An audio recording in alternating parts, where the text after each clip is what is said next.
है और बेटी जम के बोलो जरा, बाप को प्रिय होती है, पिता को प्रिय होती है, उसके पापा को प्रिय होती है कि मेरी बेटी है और मेरा पापा।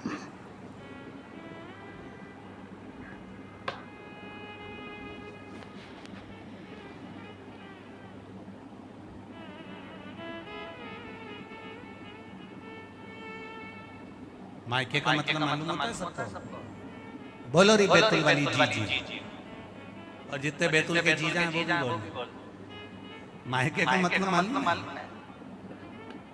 जहां पर जाने पर माँ और माया दोनों मेरी हो वो मायका कहलाता है। मायके में जाने के बाद बेटी कह दे पापा ऐसा, तो पत्थर की लकीर मेरी छोरी ने कहा अब तो ऐसा करूंगा ही सही, अब करूंगा ऐसा। माँ मेरी माता ने जो कहा है मैं उसके अनुसार करूंगा। जहां पर माँ और माया दोनों मेरी है वो मायका है। शादी हो गई, दूसरी जगह चली गई ससुराल, फिर भी जब वो मायके में आए तो उसको लगना चाहिए कि जीजी तुम्हारा ही है सब कुछ। अलमारी खोल दूं, साड़ी निकाल दूं, लो पहन लो। पर तुम्हारे अलमारी खोल दो और साड़ी निकाल दो पहन लो, ये तो बहुत दूर की बात हो गई नहीं मेरी बैतुल वाली, बहुत दूर की। तुम्हारे कमरे में आकर अगर तुम्हारी ननद बैठ जाए तो भाभी का मुंह भगोना हो जाए, तुरंत भाभी का मुंह भगोना। ये जीजी ने अक्ल नहीं, पत्नी ने अपने पति से कहा, भाभी ने अपने पति से कहा, तुम्हारी बहन ने अक्ल नहीं करती, जब देखो जब मेरे कमरे में आकर बैठ जाती है। भाई को कहना चाहिए ये सब उसका है, कुछ नहीं मांगा उसने। घर से जब गई थी पिता ने कन्यादान में जो दे दिया, एक फ्रिज, 7,000 की अलमारी, वॉशिंग मशीन, मिक्सर भी ऐसा दिया जिसमें मूंगफली का दाना भी नहीं पिसा जाता। ये सब जो दिया था थोड़ा बहुत सामान और देकर एक बार में विदा कर दिया था। बस उस दिन लगा कि ये सब कुछ नहीं है। पर भाई को बोलना चाहिए कि तू बहन से इतना मत चिढ़, ये सब कुछ उसी का है, खुशी खुशी सब छोड़कर ससुराल चल सब।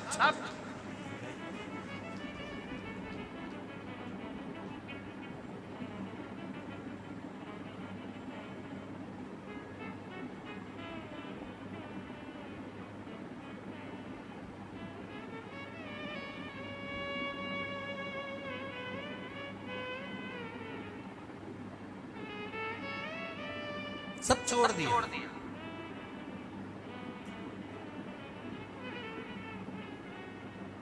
दक्ष प्रजापति को मालूम है मेरी बेटी को दुख क्या है, पर मेरी बेटियां मुंह से तो कहे कि मुझे तकलीफ है।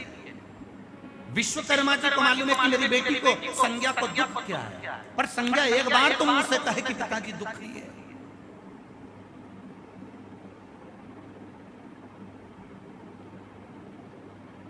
संज्ञा कौन?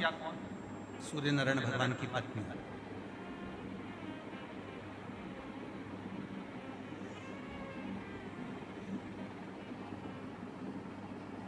विश्वकर्मा जी को मालूम है मेरी बेटी संज्ञा को दुख है, और दक्ष प्रजापति को मालूम है कि मेरी बेटियों को दुख है, पर मुंह से कहे तो सही। कई बार बेटियां बोल नहीं पाती और बेटियों को बोलना चाहिए, बेटियों को कह देना चाहिए।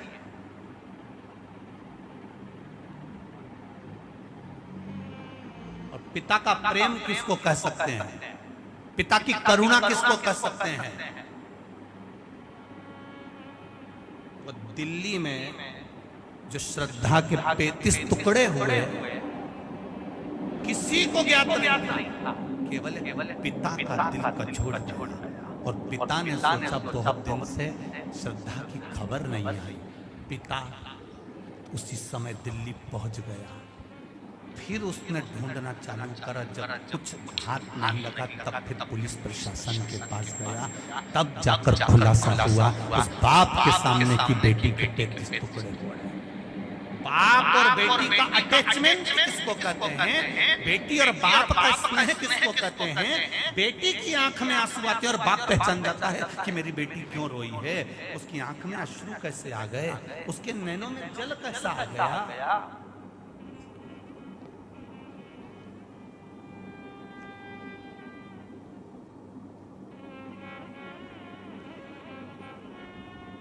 इसलिए हम बार बार कहते हैं फैशन और व्यसन, इन दो चीजों से बचने का कार्य करिएगा। ज्यादा फैशन में पड़ोगे तो भी बर्बाद हो जाओगे, और ज्यादा व्यसन में पड़ोगे तो भी बर्बाद हो जाओगे।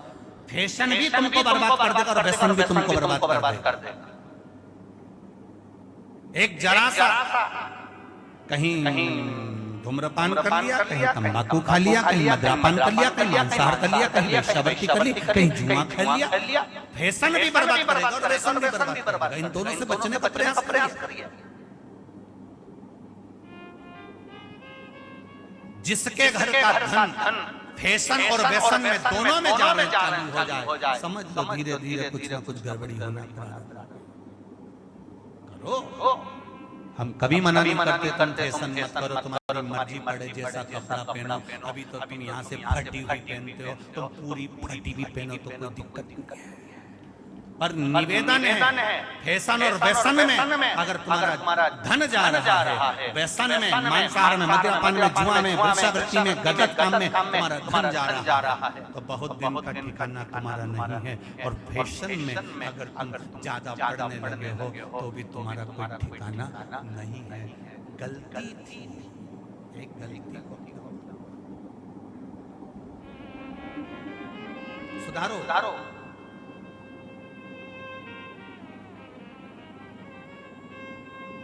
बहुत मर्यादा से हम लोग कथा कर रहे हैं। आज पहला दिन इसलिए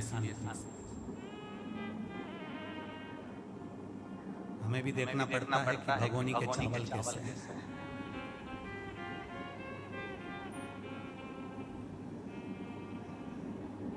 जो बात सही है, देखना पड़ता है चावल कैसा है।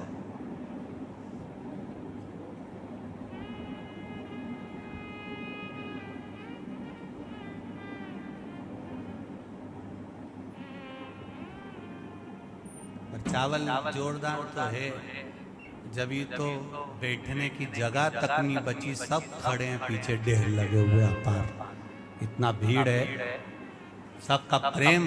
ये समझ में आता है कि आप लोगों की भक्ति बड़ी प्रबल है, भाव हृदय, और जो भजन का बल है यही बाबा की कृपा से आपका खूब आनंद में।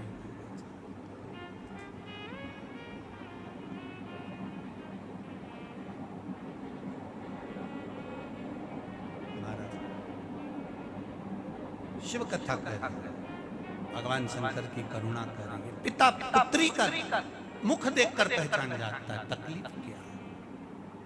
दक्ष प्रजापति को भी रोना आया अपनी बेटियों को देखकर, और विश्वकर्मा भगवान को भी रोना आया था अपनी बेटी को देखकर, संज्ञा आंखों में जल भरा,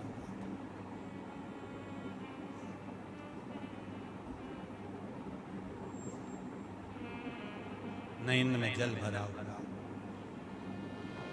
दक्ष प्रजापति ने भी अपनी बेटियों से पूछ लिया था कि बात क्या है, कुछ बोलोगी? 3 बार मेरे पास में सारी की सारी बेटियां आ चुकी हैं, मेरी पूरी कन्याएं आ चुकी हैं, पर तुम बोलती क्यों नहीं हो? हुआ क्या? चंद्र ने कुछ कहा तुमको? कुछ बोला तुमको? नहीं।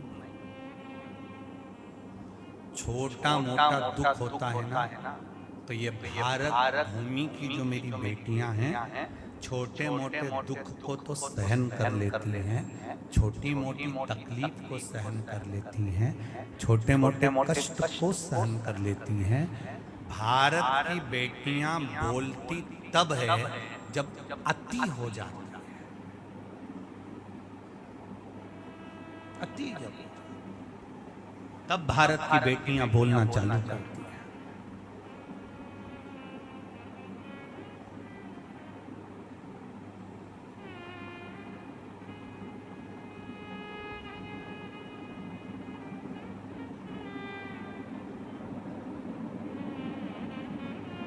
बोला कन्याओं ने कि ये चंद्रदेव जो हैं हमारे पति जो हैं केवल एक रोहिणी को चाहते हैं, बाकी किसी को नहीं चाहते। जो प्रसंग यहां आकर अड़ा था वो प्रसंग विश्वकर्मा जी के सामने आकर खड़ा हुआ था। जब संज्ञा छोटी थी, विश्वकर्मा जी की बेटी जब छोटी थी, सूर्य के तपन में खेला करती थी।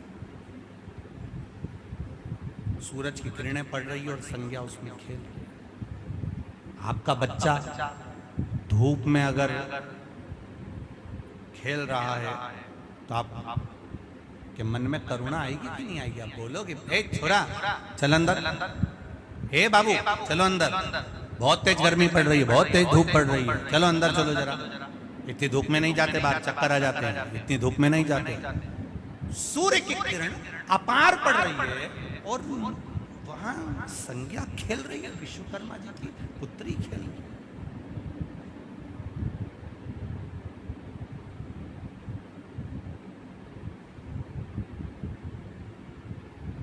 विश्वकर्मा जी की धर्मपत्नी ने आवाज लगाया, संज्ञा, ए संज्ञा इधर आओ। संज्ञा आने को तैयार नहीं, खेलती रही। तब विश्वकर्मा जी ने उसको पकड़कर अपने कक्ष में लेकर आए। विश्वकर्मा जी ने कहा, संज्ञा इतना तपन हो रहा है, इतना धूप पड़ रही है, इतनी गर्मी पड़ रही है, इतना सूर्य की किरणें पड़ रही है और तुम उस सूर्य की किरणों में खेल रही हो।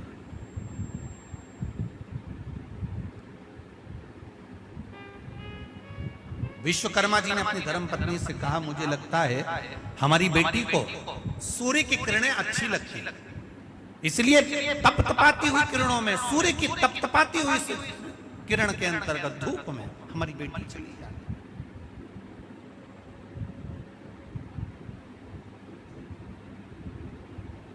धीरे धीरे बेटी बड़ी हो गई, संज्ञा बड़ी हुई।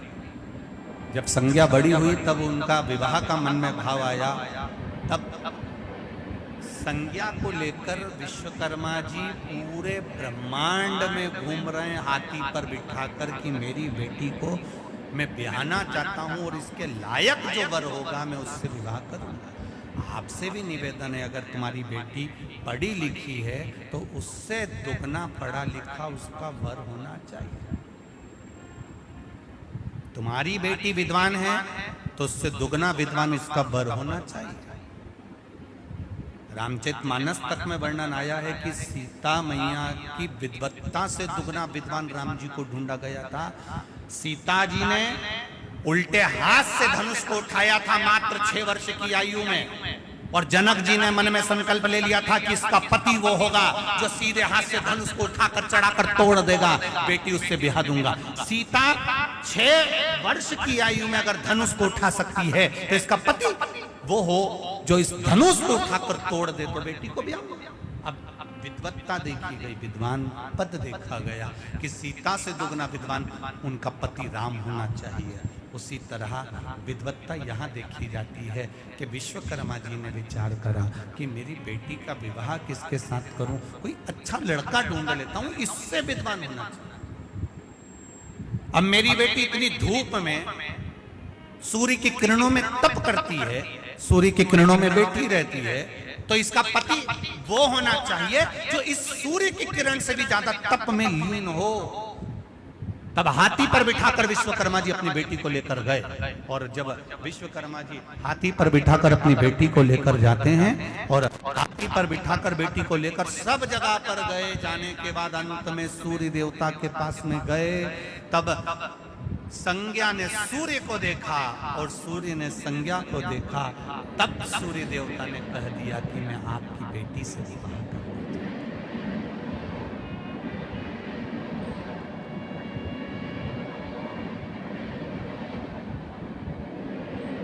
क्या आपकी बेटी से मैं विवाह कर सकता हूं? संज्ञा ने पिताजी की ओर देखा और पिताजी की ओर देखकर पिताजी ने कहा, संज्ञा ये सूर्य नारायण आपसे विवाह करना चाहते हैं, आप विवाह को तैयार हो? संज्ञा कहती है, मेरे पिता ने मुझे पाल पोस कर बड़ा करा, मेरे पिता ने मुझे आज इतनी उम्र दी है, मेरे पिता ने मुझे अपनी गोदी में बिठाकर मुझे रोटी का निवाला खिलाया। मेरे पिता ने मुझे वस्त्र आभूषण से सजाया है। मेरे पिता ने मुझे विद्याध्ययन कराया है। मेरे पिता विश्वकर्मा जहां चाहे बेटी का विवाह कर सकते हैं, मैं मना नहीं करूंगा। ये संज्ञा के शब्द आपकी भी जिंदगी में आना चाहिए। हम पहले भी कथा में कहे, आज फिर कहते हैं। केवल एक बेटी ऐसी होती है जो पिता को स्वर्ग पहुंचा सकती है। एक बेटी ही ऐसी होती है जो पिता को 94 तरह के नरक में डाल सकती है। जिस पिता के घर में बेटी का जन्म होता है, जिस घर में बेटी जन्म लेती है, वो बेटी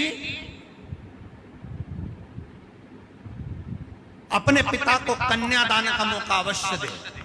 कन्यादान एक ऐसा दान होता है कि माता और पिता 94 नरक में ना पड़कर सीधे बैकुंठ में चले जाते हैं, केवल एक कन्यादान करने पर। केवल एक कन्यादान करने पर। और जिस पिता की बेटी अपने पिता को कन्यादान का मौका नहीं देती, और जो उसके मन में आता है कि नहीं मैं तो पढ़ती थी, मैं एजुकेटेड, मैंने तो इतनी पढ़ाई करी, मैंने तो कोई ऐसे ही, मैं अच्छी नौकरी करती हूँ तो मैं उसको ज़्यादा चाहती हूँ और मैं पिता के अनुसार शादी नहीं करूँगी, मैं तो उससे करूँगी। और पिता ने समझाया वो अच्छा नहीं है। देख, हाथी के दांत दिखावे के अलग होते हैं और अंदर के चबाने के, बोलो बोलो रे बेतुल वालों, अलग होते हैं। दिखावे का दांत अलग होता है और चबाने का दांत अलग होता है। ऐसे कई लोग हैं जो तुम्हारे सामने आएंगे, गाड़ी का हारन बजाएंगे, तुमको गाड़ी पे बिठाएंगे, चाउमीन खिलाने ले जाएंगे, पानी पता से खिलाने ले जाएंगे, होटल ले जाएंगे। ईमानदारी से देखा जाए तो गाड़ी भी इनकी नहीं होती और पेट्रोल भी इनका नहीं होता। वो तो सुधरने आ जाती तो लेकर चले, वो तो सुधरने आई थी तो इन्हें कहा चलो 2 मिनट उसी को घुमा लाऊं, बेवकूफ बनाऊंगा, गाड़ी दिखाऊंगा, चाउमीन खिलाऊंगा और किसी को अपना बना लूंगा। थोड़े दिन बाद ऐसे 35 टुकड़े दिल्ली में हो।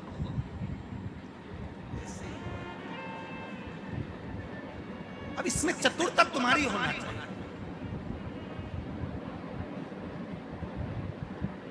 चाउमीन खा लो, मना नहीं, पर शादी तो मेरा पिता कहेगा उसी से करूंगी। कन्यादान का मौका मैं अपने पापा को दूंगी, मैं अपने पिता को दूंगी। कन्यादान का मौका मेरे अपने बाबुल को, अपने पिता को दूंगी। ये अपने भीतर का संकल्प होना चाहिए, अपने भीतर का एक संकल्प जागृत होना चाहिए कि मैं कन्यादान का मौका मेरे पिता को दूंगी। मेरा भाई भले मेरे माँ बाप की सेवा करे चाहे नहीं करे, भाई जीते जी माँ बाप को सेवा करके बैकुंठ भेजे ना भेजे, मेरा भाई पिंडदान करे ना करे, मेरा भाई कुछ दान दे ना दे, पर मैं जीते जी अपने पिता के सामने बैठकर मेरा बाबुल मेरा कन्यादान करेगा। जिस दिन कन्यादान बेटी का होता है उस दिन बेटी पिता को बैकुंठ भेज देती है।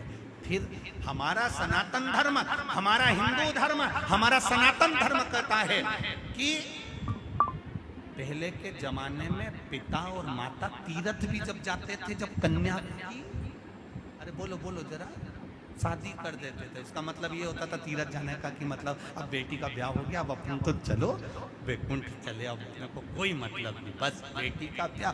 तो छोरा हुन भिनक जाते थे। ये जो बेटे होते थे ना, ये बहुत बुरा लगता था इनको, बेटी का कन्यादान हो गया और तुम तीर्थ चल दिए। तुम कहते हो बेटी की शादी हो जाए और तीर्थ हो गया। हाँ, हम क्या ताप्ती में बह गया है? तो है। पिता और माता को भी मालूम है बेटी की शादी हो गई तो समझ लो तीर्थ हो गया, और बेटा की शादी हो गई और जगदम्बा घर में आ गई तो बैकुंठ जैसा घर भी सुबेरे शाम देवी की आरती की आवाज आएगी। एक ही आरती चलेगी, अम्बे तू है जगदम्बे काली, जय हो बेतुल।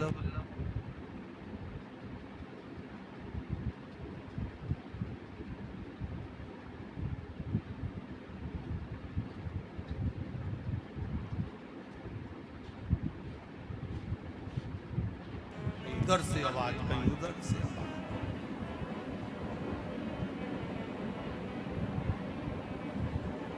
सास और बहू की जब लड़ाई होती है वास्तव में बहुत आनंद की लड़ाई होती है, बहुत आनंद की होती है।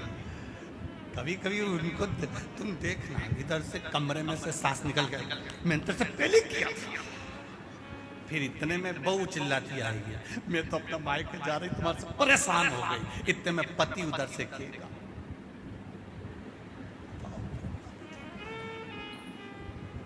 ये मंदिर में जो घंटा टंगता है ना बीच में, बस वो स्थिति जीजाओं की है, वो स्थिति।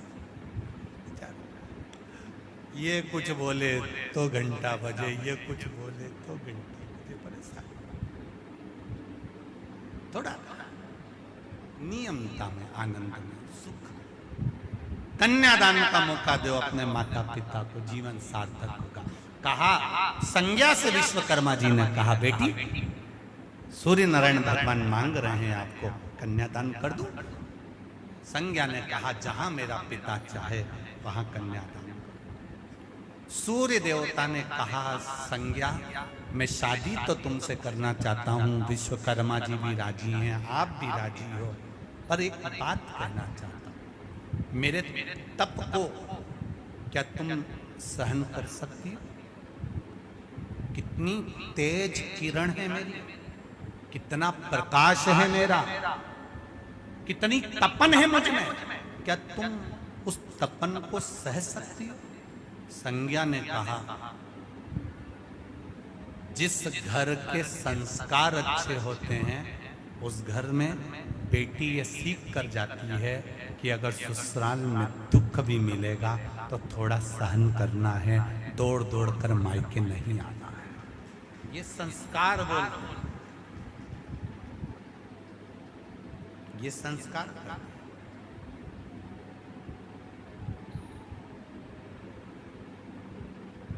विवाह पक्का हुआ,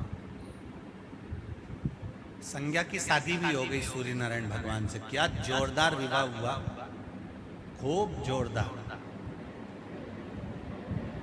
अब जैसे दक्ष प्रजापति के पास में दक्ष प्रजापति की बेटियां आई थी, उसी तरह संज्ञा एक दिन अपने पिता के पास में आ गई। संज्ञा आई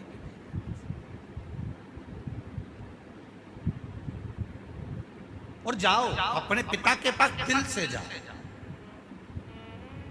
एक बेटी जैसे अपने पिता के पास में जाती है, एक बेटा जैसे अपने पिता के पास में जाता है। शिव महापुराण की कथा कहती है संसार का प्रत्येक मनुष्य शिव को पिता मानकर उसके पास में जाया करे और अपने दिल की बात अपने देव अधिदेव महादेव से कहा, अपने दिल की बात,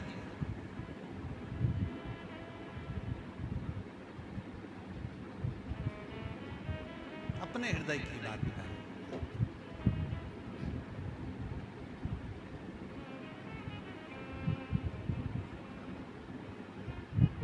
भर दिया भंडार काशी वाले ने,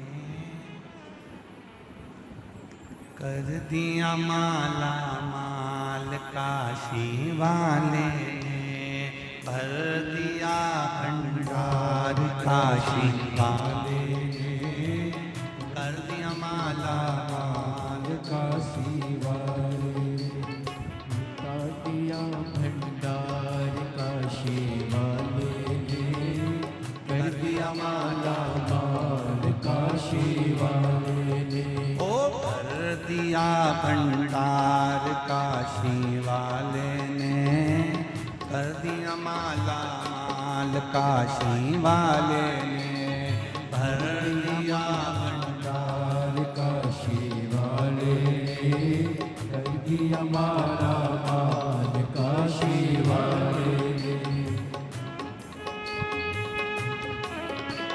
भाव से।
जो भावना लाया वैसा ही वो फल पाया।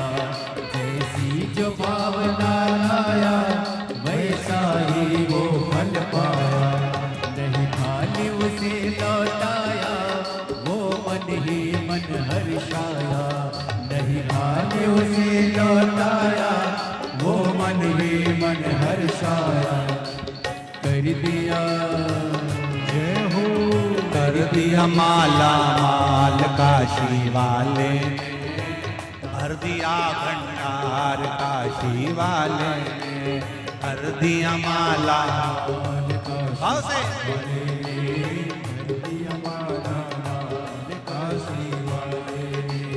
भर दिया भंडार काशी वाले ने, कर दिया माला माल काशी वाले ने।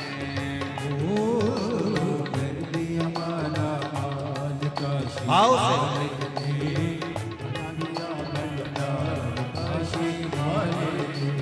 काशी वाले ने हो प्यारे, काशी वाले ने, काशी वाले ने प्यारे, काशी वाले ने, ओ काशी वाले ने हो प्यारे, काशी वाले ने, काशी वाले ने हो प्यारे, काशी वाले ने, ओ कर दिया भंडार काशी वाले ने, कर दिया माला माल काशी वाले ने, कर दिया भंडार काशी वाले ने, कर दिया माला माल काशी वाले ने। जय हो।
जो लगन लगाया सच्ची है उसकी नाव न अटकी। जो लगन लगाया सच्ची है उसकी नाव न अटकी। जो लगन लगाया सच्ची है उसकी नाव न अटकी। जो लगन लगाया सच्ची है उसकी नाव न अटकी। पेड़ों को पार लगाया नहीं देर करी पल भर की। पेड़ों को पार लगाया नहीं देर करी पल भर की। लुटा दिया जंजाल काशी वाले कर दिया माला माल काशी वाले।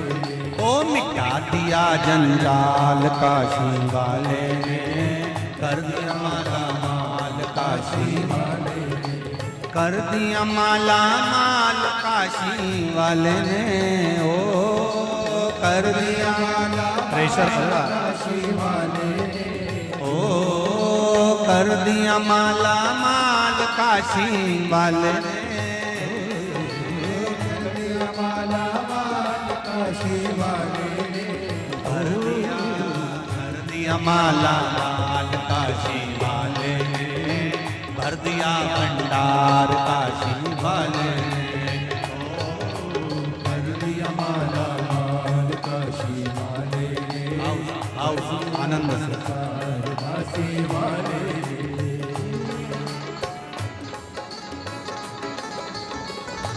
सभी पंडाल के दोनों हाथों से भाव के साथ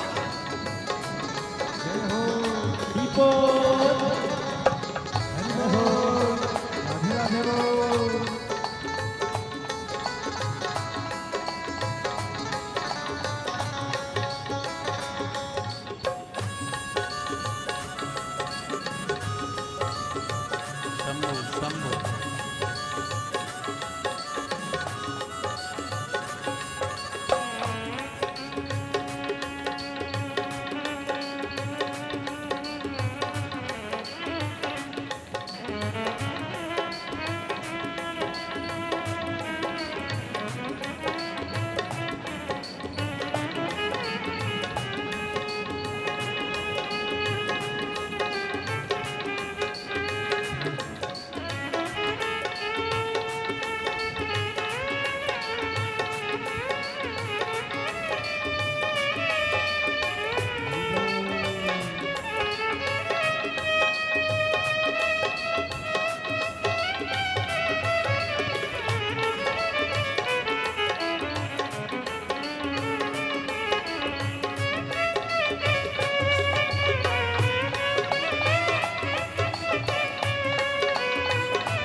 जो सेवा वो पाया मिश्री मेवा। चरणों की किया जो सेवा वो पाया मिश्री मेवा। जिसने है मांगा बेटा वो चांद सा टुकड़ा पाया। जिसने है मांगा बेटा वो चांद सा टुकड़ा पाया। कर दिया फिर खुशहाल काशी वाले ने कन्या माला माल काशी वाले ने। ओ कर दिया माला माल काशी वाले ने कन्या माला माल काशी वाले ने। कर दिया माला माल काशी वाले ने भर दिया भंडार काशी वाले ने कर दिया माला माल काशी वाले ने भर दिया भंडार काशी वाले ने। काशी वाले ने हो प्यारे काशी वाले ने काशी वाले ने प्यारे काशी वाले ने। ओ काशी वाले ने हो प्यारे काशी वाले ने काशी वाले ने प्यारे काशी वाले ने। ओ कर दिया माला माल काशी वाले ने कर दिया भंडार काशी वाले ने ओ कर दिया माला माल काशी वाले ने भर दिया भंडार काशी वाले ने। ओ भर दिया भंडार काशी वाले ने भर दिया भंडार, काशी वाले ने वो कर दिया माला माल, काशी वाले ने कर दिया माला माल, काशी वाले ने वो भर दिया भंडार, काशी वाले ने दिया भंडार, काशी वाले ने हार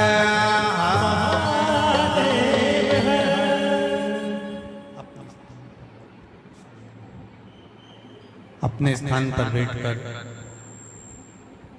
भगवान शिव के शिव महापुराण के भगवान शिव के मूल मंत्र का स्मरण करें। भगवान की अविरल भक्ति को धारण करते हुए दिल से देवादिदेव महादेव से प्रार्थना करें, दिल से करें। सभी लोग मूल मंत्र का स्मरण करेंगे और जैसा आपको प्रथम में वर्णित है,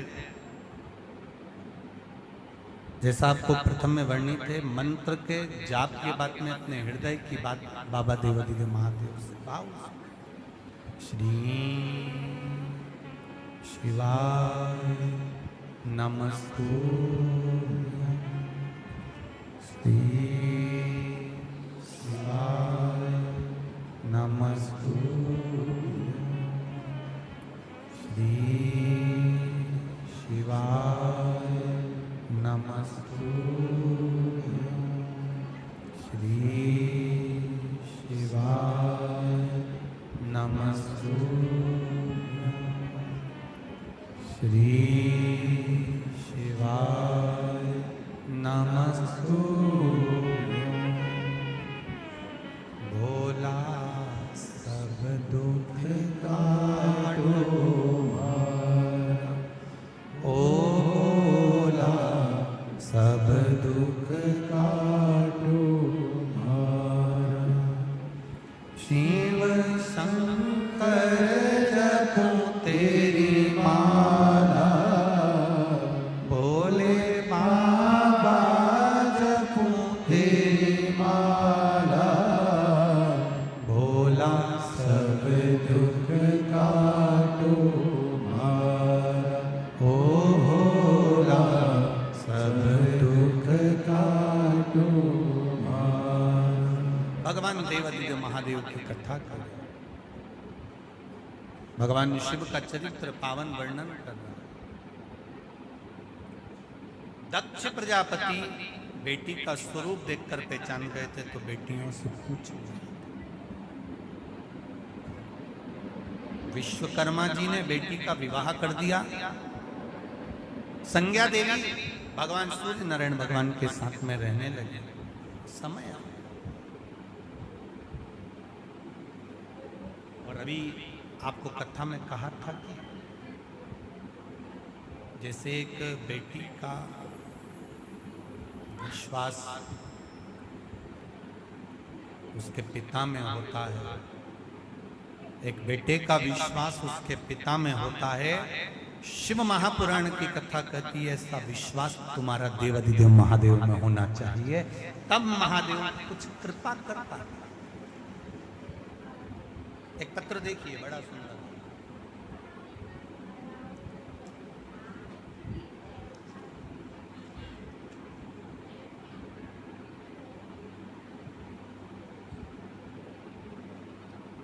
मेरा नाम श्रीमती सुमिता हुकम सिंह राजपूत है। मैं सानवी शहर से आई हूँ। मेरा मोबाइल नंबर ये है, कहीं बैठी हो तो हाथ हिलाइएगा। आप ही हैं? दोनों हाथ हिला दो एक बार। श्री शिवाय नमस्तु। ना एक बार फिर से हिलाइए ऐसे, श्री शिवाय नमस्तु। एक बार वापिस हिला दीजिए, श्री शिवाय नमस्तु। मेरा नाम श्रीमती सुमिता हुकम सिंह राजपूत है। मैं सारनी शहर से आई हूँ। मेरा मोबाइल नंबर ये है। मैं एक प्राइवेट स्कूल में सहायक शिक्षिका के पद पर कार्यरत हूँ। सर्वप्रथम महाराज जी कुबेरेश्वर बाबा की बड़ी कृपा है। बाबा के एक लोटे जल का क्या महत्व होता है, एक लोटे जल की क्या आनंद है। महाराज जी 2020 से आपकी शिव पुराण की कथा सुन रही हूँ। मेरे छोटे बेटे की गवर्नमेंट नौकरी की पूर्ण इच्छा थी। बाद जब भी एग्जाम देता था